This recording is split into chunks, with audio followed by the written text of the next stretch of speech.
तो चलिए बात करते हैं उस एक चीज की जो जबरदस्त कामयाबी और सिर्फ सोचने में फर्क पैदा करती है। इसकी शुरुआत किसी ख्वाहिश से नहीं, बल्कि एक बहुत ही पक्की और जोरदार सोच से होती है। इसको समझने के लिए एडविन सी बार्न्स की कहानी देखते हैं। वो थॉमस एडिसन से मिलने पहुंचे। हालत काफी खराब थी, पर उनके दिमाग में वो एडिसन के बिजनेस पार्टनर थे। बस इस सोच को सच करना था।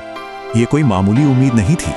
इसे कहते हैं ज्वलंत चाहत, यानी एक जबरदस्त जुनून। और उनकी सोच में फर्क देखिए, पहले ही दिन से एकदम साफ था कि वो क्या चाहते हैं। देखिए, उन्होंने ये नहीं कहा कि चलो कुछ महीने ट्राई करते हैं या फिर फेल हुए तो कोई और नौकरी ढूंढ लेंगे, बल्कि उन्होंने साफ कहा कहीं से भी शुरू करूंगा, कुछ भी करूंगा जब तक पार्टनर बन नहीं जाता। और ऐसा एक दो दिन नहीं, पूरे 5 साल तक कुछ नहीं बदला। बाकियों के लिए वो एक आम कर्मचारी ही थे। लेकिन अपने दिमाग में तो वो पहले दिन से ही पार्टनर थे और वो जुनून कभी ठंडा नहीं पड़ा।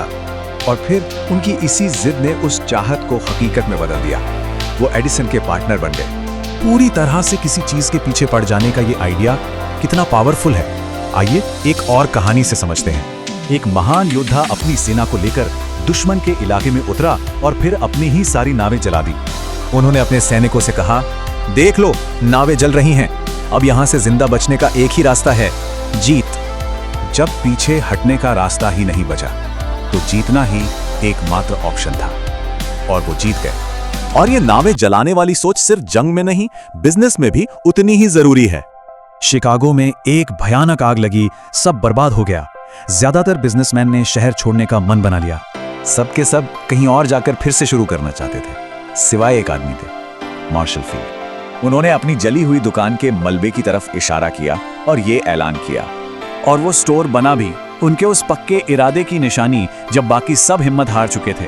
तो कामयाब और नाकामयाब लोगों में यही सबसे बड़ा फर्क होता है। सिर्फ अमीर बनने की इच्छा रखने भर से कुछ नहीं होता। उस इच्छा को एक जुनून बनाना पड़ता है, एक ऐसा जुनून जिसके साथ एक प्लान हो और हार ना मानने की जिद हो। तो अगर कोई बड़ा लक्ष्य हासिल करना है तो एक सवाल खुद से पूछना बनता है,